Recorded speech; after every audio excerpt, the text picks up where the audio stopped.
యోబు గ్రంథం 10వ అధ్యాయము. యోబు గ్రంథం 10వ అధ్యాయము 9వ వచనం. జిగట మన్నుగా ఉన్న నన్ను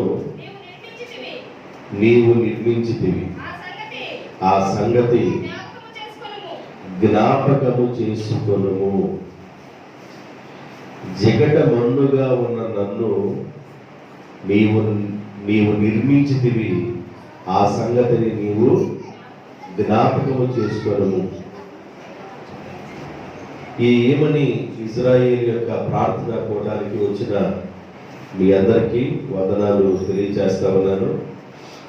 ఈ జ్ఞాపకార్థ కూడికలో ప్రభు ఇచ్చే వాక్యాన్ని జాగ్రత్తగా మనం విందాం. జిగట మన్నుగా ఉన్న నన్ను నీవు నన్ను నిర్మించవయ్యా, ఆ విషయాన్ని జ్ఞాపకం చేసుకో అంటున్నాడు. అంటే మనుషుడు ఏమై ఉన్నాడంటే మట్టి అయి ఉన్నాడు. మనుషుడు ఏమై ఉన్నాడు? మట్టి అయి ఉన్నాడు. కాకపోతే దేవుడు చేసిన అద్భుతం ఏంటంటే ఈ మట్టి దేహంలో దేవుడు తన వాయువును వదగా మనుషుడు మహిమ కలిగిన, అంటే మట్టి దేహము మహిమ స్వరూపంగా మార్చబడింది. ఈ మట్టికి దేవుడు తన రూపాన్ని అనుగ్రహించి, దేవుడు తన జీవాన్ని అనుగ్రహించి చెలింపజేస్తా ఉన్నాడు. యోబు ఆ సంగతిని గుర్తెరిగిన వాడే ప్రార్థన చేస్తున్నాడు. ఊజు దేశంలో ఉన్న యోబు కోట్ల రూపాయల ఆస్తి కలిగిన వాడు, ఎంతో మంది పని వాళ్ళని కలిగి ఉన్నవాడు, 10 మంది పిల్లలు కలిగి ఉన్నవాడు. ఎంత ఆస్తి కలిగిన యోబు తను ఏం చెబుతున్నాడంటే తన మెసేజ్ తన మెసేజ్ ప్రజలకు ఏం చెబుతున్నాడంటే మనము జిగట మన్ను, మనమేమై ఉన్నాం? కోట్ల రూపాయల ఆస్తి కలిగిన యోబు గారు అంటాడు మనము జిగట మన్ను, మనము మట్టి వారిమి, మన మట్టి దేహం ఇది. కాబట్టి ఈ మట్టి దేహంలో దేవుడు తన ఆత్మను పెట్టాడు కనుక ఈ మట్టి దేహంలో ఆత్మ ఉన్నంత వరకే ఈ మట్టి శరీరానికి కాస్త విలువ. ఈ మట్టి దేహంలో దేవుని ఆత్మ ఉన్నంత వరకే ఈ మట్టి దేహానికి విలువ. ఈ మట్టి దేహంలో నుండి ఆత్మ బయటికి వెళ్ళిన తర్వాత డబుల్ కాట్ మంచం వేసుకొని లోపల ఒక గంట ఉంచుదాం అబ్బాయిని అని అంటే, లేకపోతే ఒక గంట ఉంచుదాము ఈ అమ్మాయిని, లేకపోతే ఒక గంట ఉంచుదాం ఈయనంటే లోపల ఉంచరు. ఎంత గొప్పవాడైనా, ఎంత ఆస్తి కలిగిన వాడైనా దేవుడు పెట్టిన ఆత్మ ఈ మట్టి దేహంలో నుండి బయటకు వచ్చిన వెంటనే ఈ మట్టి దేహాన్ని బయట పెట్టేస్తారు. ఈ మట్టి దేహాన్ని లోపల ఉంచరు.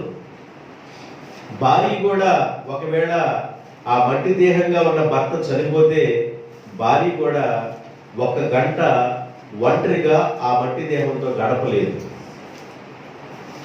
భయమేసిపోతుంది, గడపలేదు. కారణం ఏంటంటే ఈ మట్టి దేహంలో దేవుడు తన మహిమైశ్వర్యము, తన ఆత్మని ఉంచినంత వరకే ఈ మట్టి దేహానికి విలువనే సత్యాన్ని గుర్తు చేశాడు.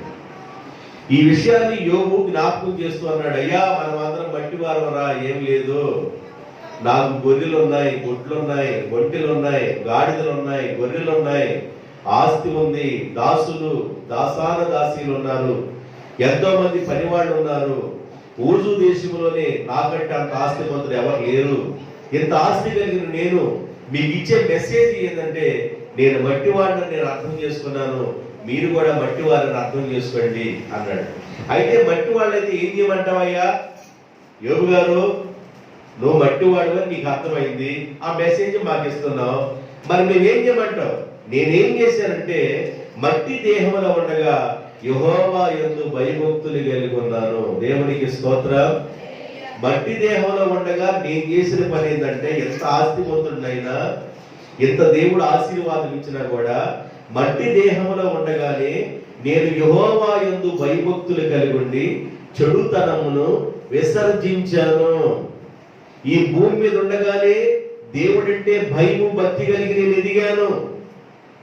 ఎందుకు ఎదిగావు దేవుడు అంటే భయము భక్తి కలిగి, చెడులో ఉండకూడదు అంటే లేదు లేదు, ఈ భూమి మీద నుండి ఒక రోజున నేను వెళ్ళిపోతానని నాకు తెలుసు కనుక ఈ భూమి మీద ఉండగానే దేవుడంటే భయము భక్తి కలిగి చెడుతనాన్ని విసర్జించి దేవుని కొరకు జీవించాను కనుక ఈ భూమిని విడిచిన తర్వాత నేను నా ఆత్మను నా దేవుని దగ్గరికి వెళ్ళిద్దనే సత్యం నాకు తెలుసు కనుక ఈ మట్టి దేహము మరలా మట్టికి చేరిపోయింది కనుక దేవుడు తన ఆత్మ నాకు దయచేశాడు కాబట్టి దయచేసి నీ ఆత్మ దేవుని దగ్గరికి వెళ్ళాలి కనుక ఆ ఆత్మ దేవుని దగ్గరికి వెళ్ళినప్పుడు ఆ ఆత్మ నిర్దోషముగా పరిశుద్ధంగా నిష్కల్మషంగా ఉండాలని నేను ఈ భూమి మీద భక్తి చేస్తూ దేవుడిని ఆరాధిస్తున్నానని ప్రజలకు మెసేజ్ ఇస్తున్నాడు. దేవునికి స్తోత్రం, హల్లెలూయా.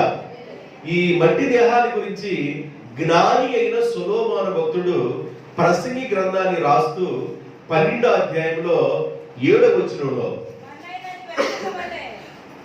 బాబు సూర్యుని కింద సమస్తము వ్యర్థమైనా మనం ఎంతైనా సంపాదించవచ్చు. మీరు ఎంత సంపాదించారో నాకు తెలియదు, కానీ నేను ఎంత సంపాదించానంటే ప్రపంచంలో ఉన్న దేశాలన్నిటిలో లేని సంపద నా దేశంలో ఉంది. ప్రపంచంలో లేని వైడూర్యాలు, వజ్రాలు, వింత విశేషాలు అవన్నీ నా రాజ్యంలోనే ఉన్నాయి. ప్రపంచంలో లేని జ్ఞానం, శ్రేష్టమైన జ్ఞానం నా దగ్గరే ఉంది. ఎంత శ్రేష్టమైన జ్ఞానం కలిగిన నేను, ఎంత ఆస్తి కలిగిన నేను, ఎంత పేరు ప్రతిష్ఠతలు కలిగిన నేను, రాజులు రాణిలు కూడా నా దగ్గరికి వచ్చి నా రాజ్యాన్ని, నా యొక్క రాజ్య సౌందర్యాన్ని, నా జ్ఞానాన్ని చూసి సబాష్ అని వెళ్ళిపోతా ఉన్నారు. కానీ నాకేం అర్థమైంది అనంటే ఈ సూర్యుని క్రింద నేను సంపాదించిన ప్రతిదీ వ్యర్థమని నాకు అర్థమైపోయింది. ఈ సూర్యుడి క్రింద నేను సంపాదించిన ప్రతిదీ నాకు వ్యర్థమని అర్థమైపోయింది. అర్థమైపోయి నేనేమనుకున్నాను అంటే 5వ అధ్యాయం 15వ వచనంలో ప్రసంగి గ్రంథంలో, తల్లి గర్భము నుండి వాడు ఏ ప్రకారము బయటికి వచ్చునో ఆ ప్రకారముగానే వాడు తల్లి గర్భం నుండి వచ్చినట్లు దిగంబరిగానే మరలా పోవును కదా. తల్లి గర్భంలో నుండి ఎలా వచ్చాడో అలాగే మరలా పోవును కదా. నేను తల్లి గర్భం నుండి వస్తా ఏది చేత పట్టుకొని రాలేదు, మరలా ఈ భూమి మీద నుండి వెళ్ళేటప్పుడు ఏది చేత పట్టుకొని పోను. అయితే భూమి మీద ఉండగా దేవుడు నన్ను ఆశీర్వదిస్తే ఆ ఆశీర్వాదాల బట్టి నేను చాలా పనులు చేశాను. 2వ అధ్యాయం అంటాడు, నేను చాలా పనులు చేశాను. 14 వచ్చిన అనుకుంటాను 2వ అధ్యాయం. గొప్ప ఇల్లు కట్టించుకుని, నాట్లు నాటించుకుని, తోటలు నాటించుకుంటుని. ఎన్నో వచ్చిన 2వ అధ్యాయం 4వ వచ్చిన, నేను గొప్ప పనులు చేయబోనుకుంటుని, నా కొరకు నేను ఇల్లు కట్టించుకున్నాను, ద్రాక్ష తోటలు నాటించుకున్నాను, నా కొరకు తోటలను, శృంగార వనములను, ఏదైనా కూడా విసుకొచ్చినప్పుడు టైం పాస్ కోసం శృంగార వనములను వేయించుకొని వాటిలో సకల విధములైన ఫల వృక్షములను, ఏ ఏ వృక్ష ఫలాలు మనిషి తింటాడో ఆ వృక్ష ఫలాలన్నీ నా వనాల్లోనే నాటించుకుంటుని, వృక్షములు నారుమళ్ళకు నీరు పారుటకై నేను చెరువులను త్రవ్వించి పనివారిని పనికత్తులను సంపాదించుకుంటుని, నా ఇంట పుట్టిన దాసులు నాకున్నారు. యెరూషలేమునందు నాకు ముందుగా ఉన్న వారందరికంటే ఎక్కువగా పశువుల మందలను, గొర్రె మేక మందలను బహు విస్తారముగా నేను సంపాదించుకున్నాను. నా కొరకు నేను వెండిని, బంగారమును, రాజులు సంపాదించు సంపద అంతయు, ఆయా దేశములో దొరికే విలువైన సంపద అంతయు నా దేశములో నేను సంపాదించి కూర్చుకుంటుని. నేను పాటలు పాడేవారిని, గాయకులను, గాయకులను గాయకులు గాయకురాలను కూడా ఏర్పాటు చేసుకున్నారు. ఎందుకంటే నా రాజ్యం ఎలా ఉండిద్దంటే సాయంకాలం భోజనం చేసిన తర్వాత విసుగు చెందకుండా ఉండడానికి చిత్రాల హరియాలి అని గానం వస్తుంది చూసారా, అలాంటి గాన కచేరా కూడా నా రాజ్యంలోనే ఉంది. చాలా పనులు పడ్డాడంట, బాధపడ్డాడంట. ఇలాగ గాన కచేరీ పోతున్న రాజ్యంలో ఉంది, ఎంతో సంపాదించుకున్నాను. అయితే ఈ కిందకు వస్తలకి అంటాడు, సమస్తము వ్యర్థమని నాకు తెలియచున్నది. సూర్యుడి క్రింద మనిషి పడే ప్రతి పాటు వ్యర్థమని నాకు తోచుచున్నది. యోబు గారు చెప్పినట్లుగా, అబ్బాయి మీరందరూ మట్టి దేహమై ఉన్నారయ్యా, జగట మట్టితో మీరు చేయబడ్డారు అన్నట్లుగా నేను కూడా ఏం చెబుతున్నానంటే 12వ అధ్యాయం 7వ వచనంలో నేను కూడా మట్టేను. నేను కూడా ఏంది? మట్టేను. మొన్నైనది వెనకట వలె మందైపోవును. ఈ మట్టిలో దేవుడు పెట్టే ఆత్మ దేవుడు కనుక ఆ ఆత్మ దేవుని దగ్గరికి తిరిగి వెళ్ళిపోవును అన్నాడు. ఎంత మెసేజ్ ఇచ్చినా సొలొమోను గారు కూడా అంటాడు, ఇన్ని సంపాదించుకున్నా కూడా నేను కూడా మట్టినే. నేను కూడా ఏంది? మట్టిని. యోబు గారు కూడా భూమి మీద గొప్ప ధనవంతులు ఉన్న కోట్ల ఆస్తికి అధిపతి ఉన్న యోబు గారు కూడా అంటాడు, నేను మట్టిని. మనం ఏమైనా చెప్పండి? మట్టి. నీవు నేను కూడా మట్టి. ఈ మట్టిలో దేవుడు పరిశుద్ధాత్మ ఉన్నంత వరకే ఈ మట్టి దేహానికి సౌందర్యము, ఈ మట్టి దేహానికి మాటలు, ఈ మట్టి దేహానికి విలువ. ఈ మట్టి దేహములో నుండి దేవుని ఆత్మ బయటికి వచ్చిన మరుక్షణం ఈ మట్టి దేహాన్ని బయట పెట్టేసేస్తారు. విలువ ఉండదు. దేవుని బిడ్డలారా గమనించండి, ఏదో ఒక రోజున ఈ మట్టి దేహంలో నుండి దేవుడు పెట్టిన ఆత్మ బయటికి వస్తుంది.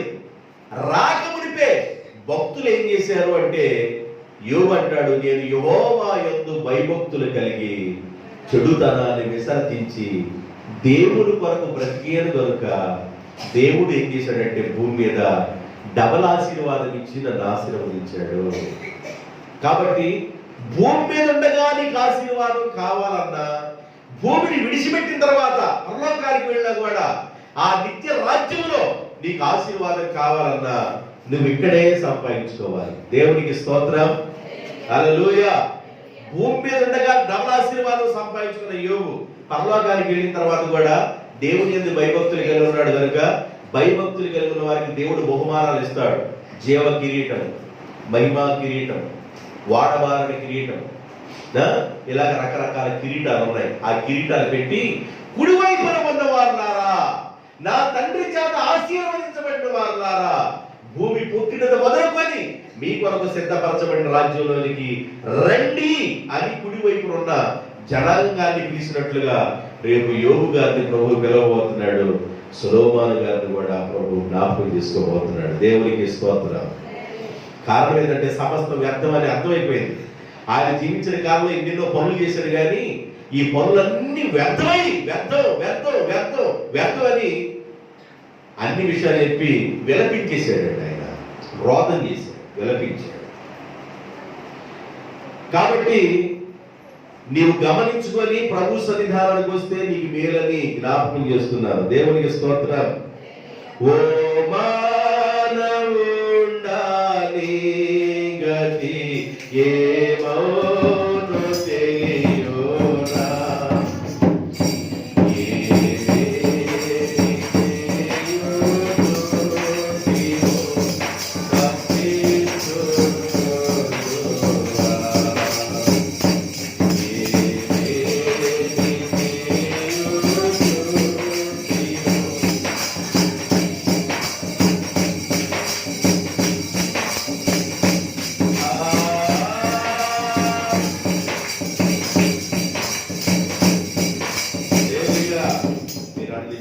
కాబట్టి మీరు పాడాల్సిన అవసరం లేదు. కాబట్టి మనం ఏమేమి చేస్తున్నామో, ఏమేమి పనులు చేస్తున్నామో మనం తప్పించుకోలేమండి. ప్రతి పనికి దేవుడు చూస్తాడు. ఎందుకంటే మనకి చిట్టాపొద్దులు ఉన్నాయి. మనం ఏం చేస్తున్నాం, ఈరోజు 24 అవర్స్లో ఏం చేసాము, దేవుడితో ఎంత సమయం గడిపాము, ఒకవేళ మన సమయం ఎంత గడుపుకున్నా ఈ విషయాలన్నీ లెక్కించబడతాయండి, లెక్కించబడతాయి, లెక్కకు వస్తాయి. మానవుడు జరిగించు ప్రతి కార్యం ఒక రోజున లెక్కలోనికి వస్తుంది. 5:10 కొరింథీ రాసిన పత్రిక. మానవుడు జరిగించిన ప్రతి కార్యం ఒక రోజున లెక్కలోనికి వచ్చింది. ఎందుకనగా తాను జరిగించిన పనులు అవి మంచివైనను సరే, అవి చెడ్డవైనను సరే, మానవుడు దేహముతో జరిగించిన పనులన్నీ వాటి యొక్క ఫలమును ఒక రోజున ప్రభు లెక్కలోనికి తీసుకొని రాబోతున్నాడు. కాబట్టి మనం ఎంత సమయాన్ని ప్రభుతో గడుపుతున్నాం, ఎంత సమయం లోకంతో గడుపుతున్నాం, ఎంత సమయాన్ని స్నేహితులతో గడుపుతున్నాం, ఎంత సమయాన్ని మనం ఎవరితో గడుపుతున్నాం, ఎంత సమయం మొబైల్లో ఉన్నాము, ఎంత సమయం దేవునితో ఉన్నాం. చాలా మంది మొబైల్లోనే ఉండిపోతారు. ఇక వాళ్ళకి అతనికి మొబైలే లాక్, చెవు దిబ్బుళ్ళు అంటున్నారు కూడా, చెవుకి ఇస్తే ఇన్ఫెక్షన్ వస్తున్నారు కూడా, మరి చేతులు జిమ్మని లాక్కుపోతున్నారు కూడా. మొబైల్ని విడిచిపెట్టకుండా ఆ మొబైల్తోనే ఉన్నారు. మొబైల్ ఉపయోగపడేదానికి వాడుకోండి. దేవునికి స్తోత్రం. ఉపయోగపడేదానికి వాడుకోండి. మొబైల్లో చాలా విషయాలు ఉపయోగపడే ఉన్నాయి, చాలా విషయాలు ఉపయోగపడి ఉన్నాయి దేవుని బిడ్డలారా. కాబట్టి ఆ చాట లాంటి మొబైల్ ఇచ్చినప్పుడు చీపులు తీసుకుని ఓడవటానికి కాకుండా నీవు మొబైల్ని జాగ్రత్తగా యూజ్ చేసుకోవాలి. దేవునికి స్తోత్రం. ప్రతిదీ దేవుడు లెక్కలోనికి తీసుకురాబోతా ఉన్నాడు. కాబట్టి ఈ భూమి మీద ఉండగా భక్తులు అంటారు, నేను మట్టి అయి ఉన్నాను, నేను చిగట మట్టినై ఉన్నాను, నేను చిగట మన్నునై ఉన్నాను యోబు అంటాడు. సొలొమోను భక్తుడు అంటాడు, నేను మన్నై ఉన్నాను. ఈ మట్టికి చేరిపోయింది. ఆత్మ తాను దయచేసిన దేవుని దగ్గరికి వెళ్ళిపోయింది. మన ఆది పితరుడిగా ఉన్న ఆదాము కూడా దేవుడు అంటాడు, నన్ను మట్టితోనే చేసేవయ్యా అంటాడు. ఆయన దేవుడు ఏం చేశాడు? 3వ అధ్యాయం 19వ వచనం ఆదికాండం, 3వ అధ్యాయం 19వ వచనం ఆదికాండం.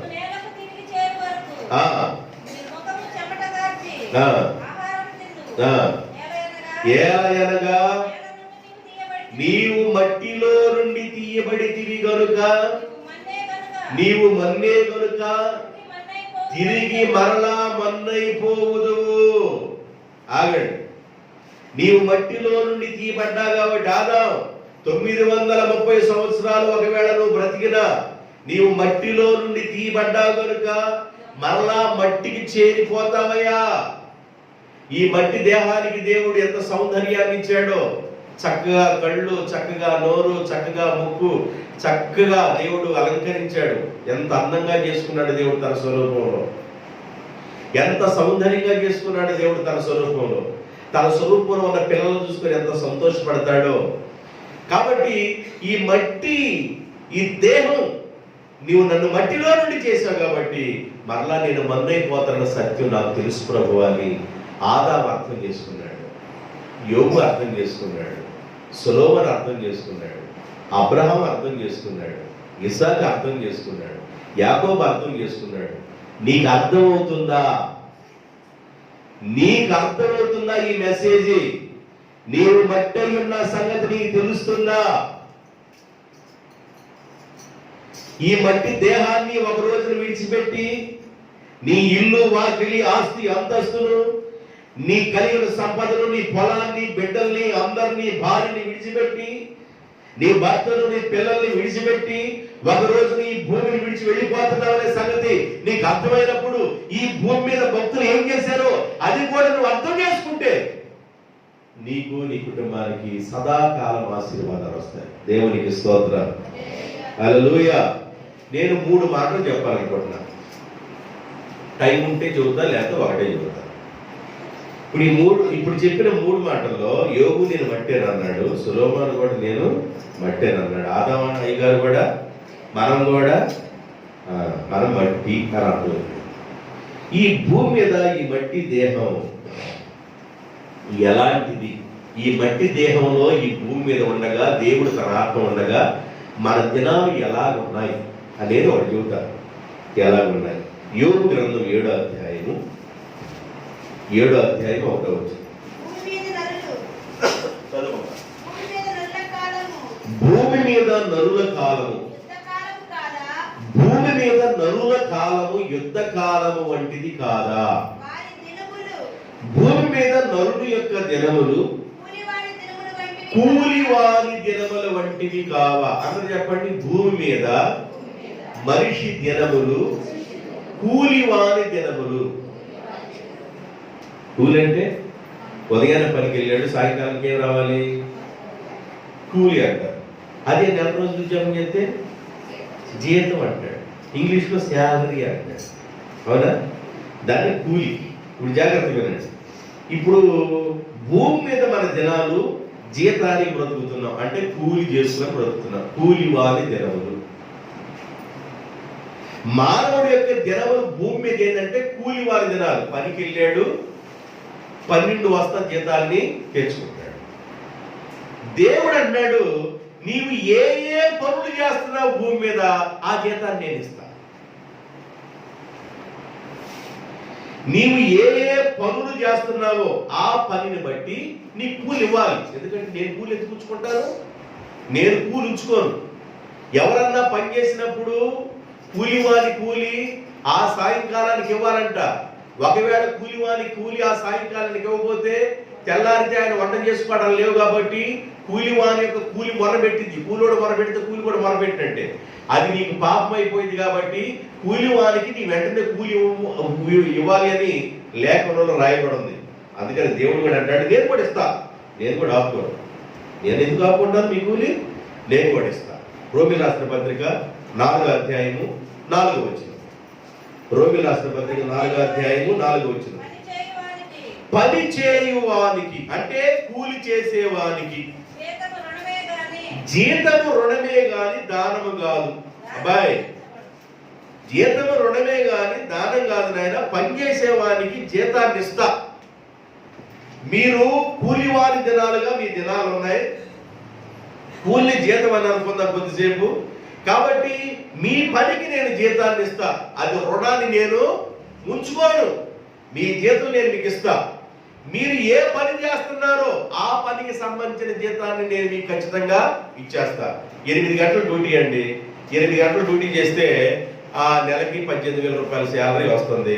ఇంకా ఎక్స్ట్రా 2 గంటల డ్యూటీ కానీ చేస్తే 8 గంటలు కాకుండా 10 గంటలు చేస్తే 25,000 శాలరీ ఇస్తానన్నారు. అంటే ఎక్స్ట్రా శాలరీ. నీవు 2 గంటలు ఎక్కువ చేసావు కాబట్టి ఎక్స్ట్రా శాలరీ కూడా ఇస్తా.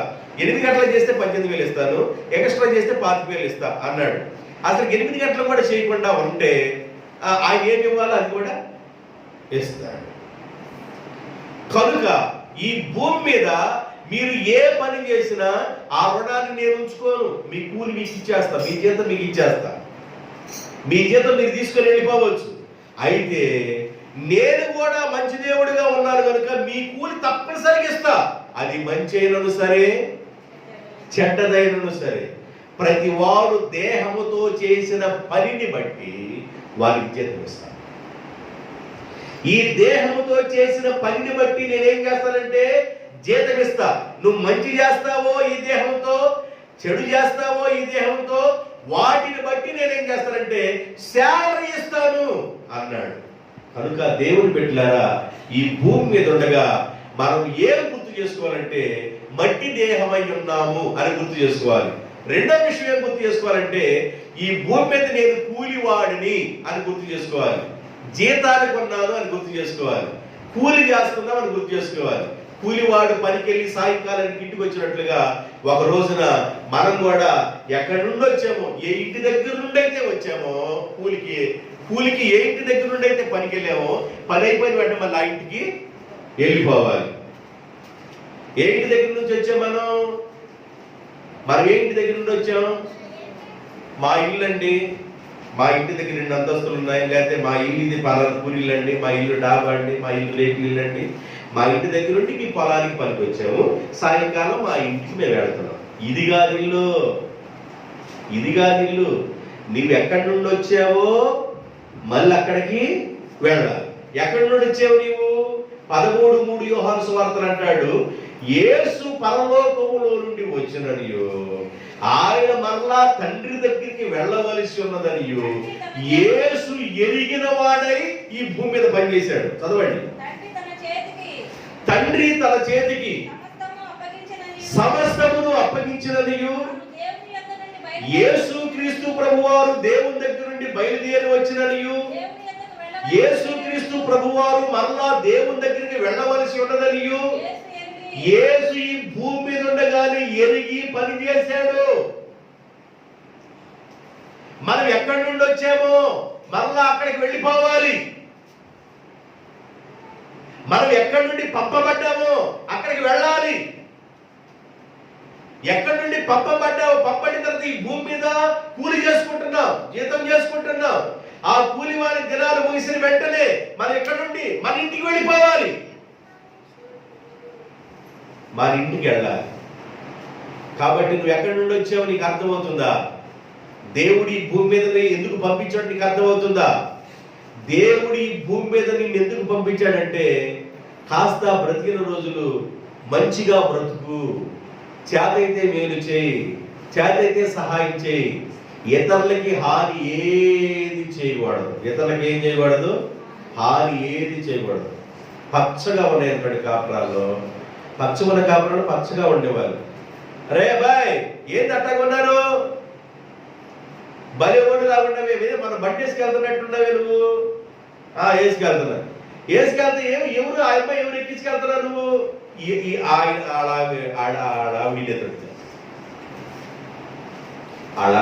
ఎవరు ఎక్కించుకెళ్తున్నా? భలే భలే ముచ్చటగా మాట్లాడుకుంటూ వెళ్తున్నారు మీరు భార్య భర్తలు అనుకున్నాను నేను. అయిపోయా ఇంటికి రాగలే ఉపవాస ప్రార్థన. ఎవరో పాపం లిఫ్ట్ అడిగితే ఎక్కించుకెళ్ళి ఉంటాడేమో. అయ్యా ఆటోలు ఎవరు ఆయన కాస్త ఎక్కించుకెళ్ళి ఉంటాడేమో. దానికి ఇంట్లో మోతార్థం పెట్టి స్కాన్ చేసి చూపించినట్లుగా మరొకడు చూపించడం. ఏమండి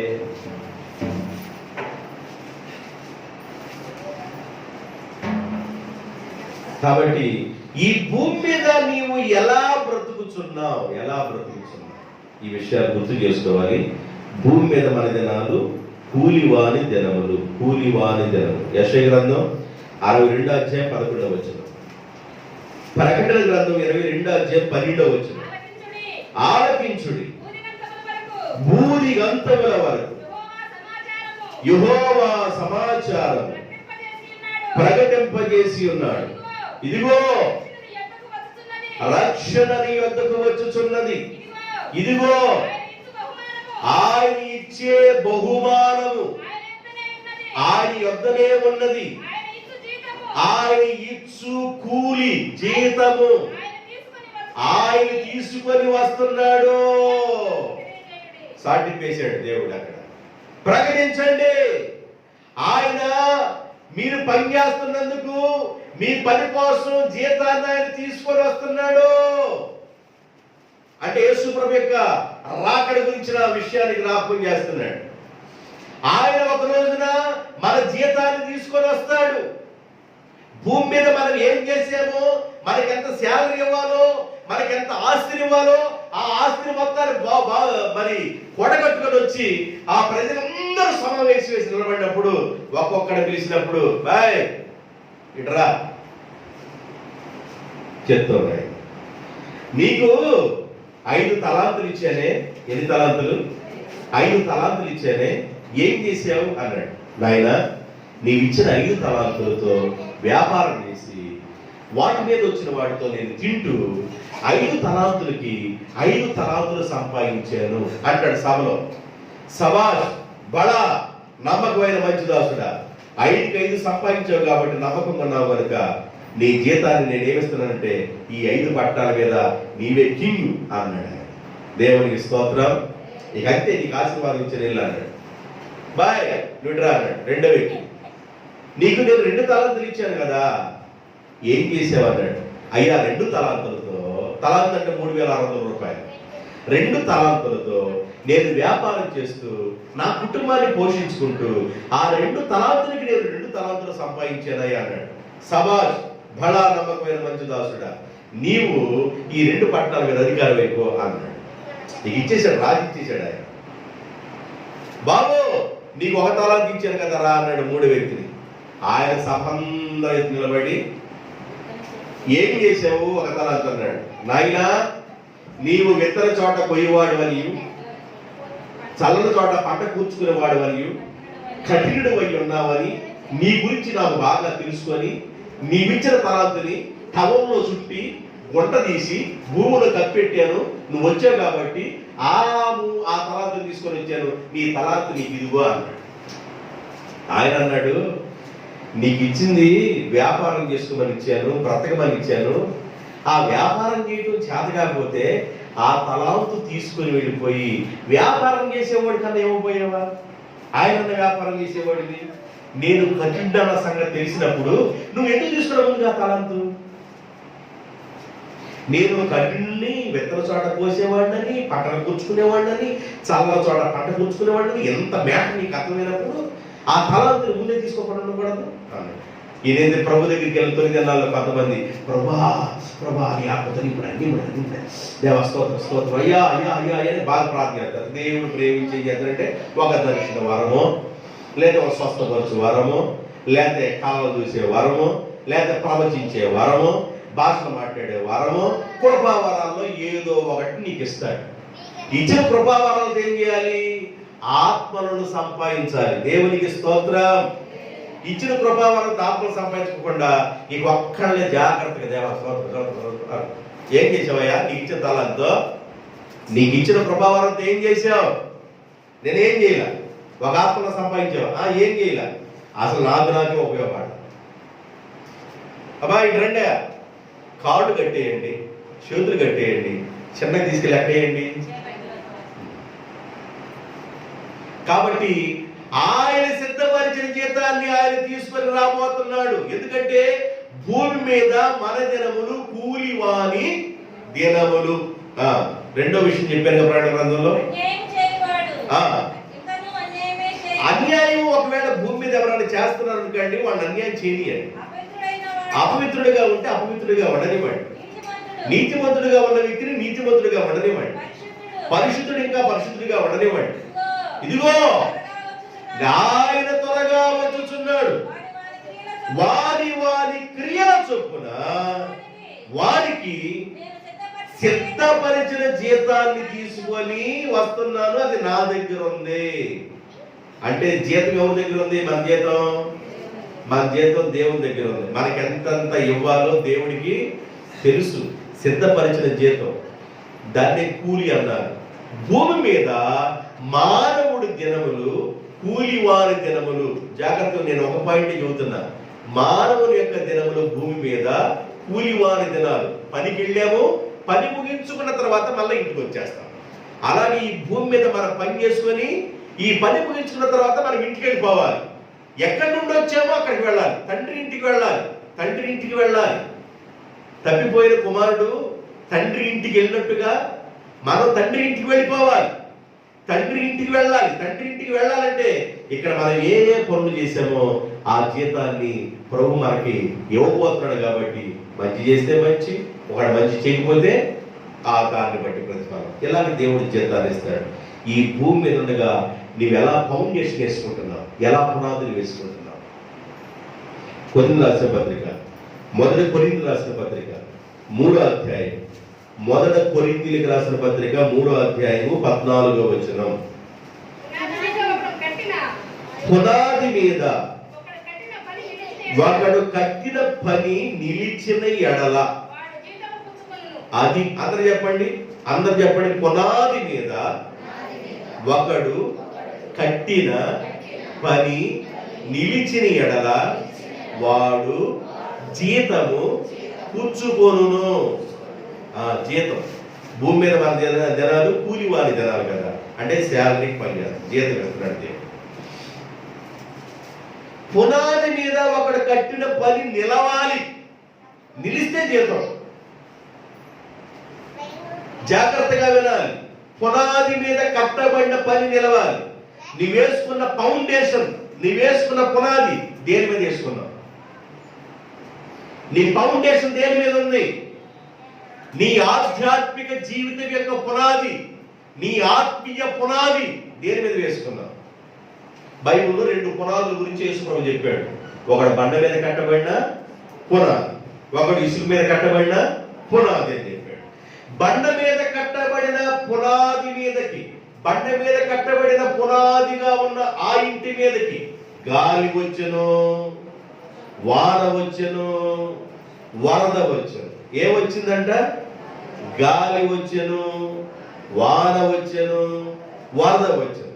అది బండ మీద కట్టబడిన పునాది కనుక, క్రీస్తు అనే బండ మీద కట్టబడిన పునాది కనుక గాలి వచ్చినా, వాన వచ్చినా, వరద వచ్చినా ఆ ఫౌండేషన్ గట్టిగా ఉంది కనుక అది కొట్టుకొని పోలేదు, కూలిపోలేదు.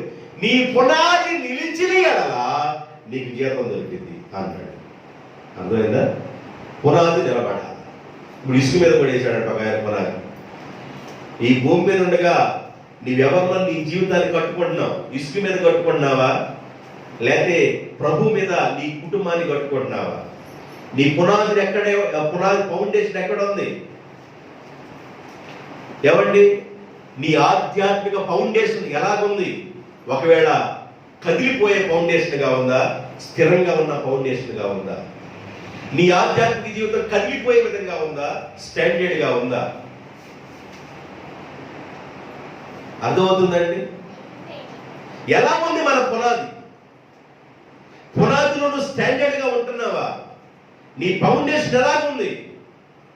నీ పునాది కరెక్ట్ గా ఉంటే నీవు జీతాన్ని పుచ్చుకుంటావు.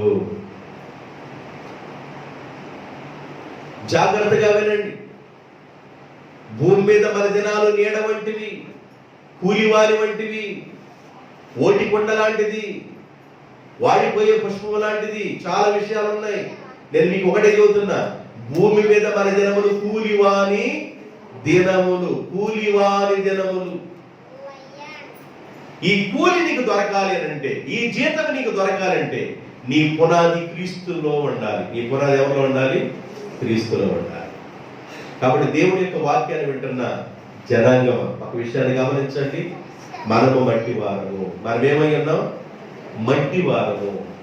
జిగట మట్టితో ప్రభు చేసి ఈ మట్టి దేహానికి తన స్వరూపాన్ని ఇచ్చి దేవుడు తన ఆత్మను పెట్టాడు.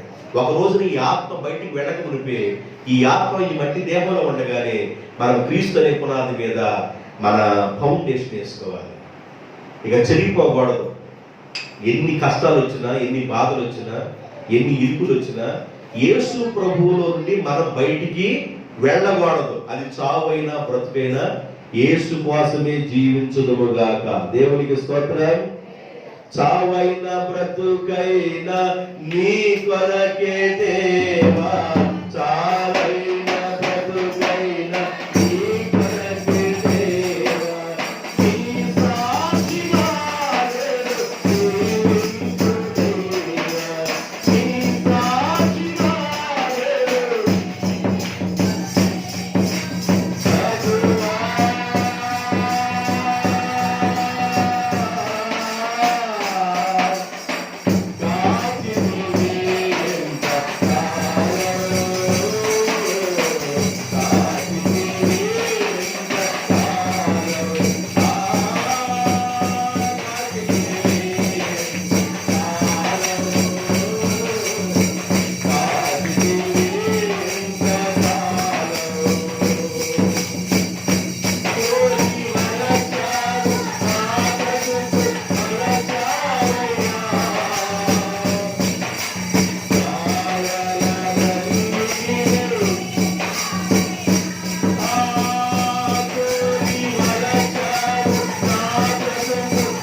భూమి మీద మనిషి దినములు కూలివాణి దినములు. కూలివాని దినములు. నేను ముగించబోతున్నాను. భూమి మీద మానవుని యొక్క దినములు నీడ వంటి దినములు.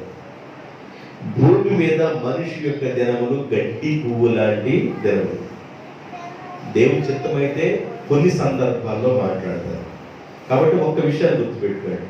నీవు భూమి మీద కూలివాని దినములో నువ్వు ఉన్నావు, పని చేస్తున్నావు. పని ముగించుకొని ఇంటికి వెళ్ళినట్లుగా ఇక్కడ నుండి ఒక రోజున మన పనులు ముగించుకొని మనం ఎక్కడి నుండి వచ్చామో అక్కడికి వెళ్ళాలి. నిత్యత్వంలోకి వెళ్ళాలి. శాశ్వతమైన రాజ్యం, అంతము లేని రాజ్యం. అది శాశ్వతంగా ఉండే రాజ్యం, అంతం లేని రాజ్యం, యుగాయుగములు ఉండే రాజ్యం. ఆ రాజ్యంలోనికి వెళ్ళటానికి ఇక్కడ నీవు పని చేసుకోవాలి నమ్మకంగా. కోట్ల రూపాయల ఆస్తి కలిగి ఉన్నవాళ్ళు, ప్రపంచంలో గొప్ప మేధావులు ఉన్నవాళ్ళు ప్రభు పాదాలు కొట్టుకున్నారు. సొలొమోను దేవుని పాదాలు కొట్టుకుని సమస్తం భూమి మీద వ్యర్థమయ్యా, ఆయనే మనకి శాశ్వతం అని చూపించాడు. యోగు గారు అంటాడు, నేను మట్టి వాడిని, జిగట మట్టితో ఉన్నా, కోట్ల రూపాయల ఆస్తి నాకున్నా, నేను ఈ భూమి మీద బ్రతికిన దినాలు ఎలా బ్రతికానంటే భూమి మీద చెడుతనాన్ని విసర్జించి యెహోవా యందు భయభక్తులు కలిగి జీవించాను. ఆదాముతో అంటాడు దేవుడు, మట్టే కనుక మట్టై పోతాడు. కాబట్టి మనమందరం మట్టి దేహాలతో ఉన్నాం. దేవుని బిడ్డలారా, ఈ మట్టి దేహంలో దేవుడు పరిశుద్ధాత్మ పెట్టాడు. పరిశుద్ధాత్మక ఆలయం ఈ దేహం ఏంటంటే మీలో దేవుని ఆత్మ ఉన్నదని మీరు ఎరగరా? ఇది పరిశుద్ధాత్మక ఆలయమై ఉన్నదని మీకు తెలియదా? ఈ దేహాన్ని మీరు పాడు చేయకూడదు అని చెప్పాడు. కాబట్టి ఈ దేహంలో ఉండగా దేవుని మహిమపరుద్దాం. ఈ దేహాన్ని వదిలేసి మరి మట్టిగా కలిసిపోయింది ఇజ్రాయేల్ యొక్క శరీరం. ఆత్మ తాను దయచేసిన దేవుని దగ్గరికి వెళ్ళిపోయింది. అయితే తను విడిచి వెళ్ళిన కుటుంబం, తన భార్య, పిల్లలు, తల్లి, తండ్రితో ఆయన ద్వారా, ఇజ్రాయేల్ ద్వారా దేవుడు ఏమని మెసేజ్ అందిస్తున్నాడంటే, ఈ భూమి మీద ఉండగా భయము భక్తి కలిగి జీవించండి, ఆయన ఆరాధించండి, ఆయనతో కలిసి ఉండండి. మన కూలివాని దినాలు మన దినాలు. ఈ రోజున నేను వెళ్ళిపోయాను, 3 సంవత్సరాలు అయింది. మరలా వెనక ముందుగా మరి కొంతమంది రాబోతున్నారు. ఆ వచ్చే ముందుగా దేవుడి కలుగునే బిడ్డలుగా రండని తన ద్వారా మెసేజ్ అందిస్తున్నాడు. దేవునికి స్తోత్రం. ఈ వాక్కు ద్వారా ప్రభు మిమ్మల్ని అందరినీ ఆశీర్వదించుగాక. దేవుడు మిమ్మల్ని దీవించుగాక. తలలోంచండి, ప్రార్థన చేద్దాం.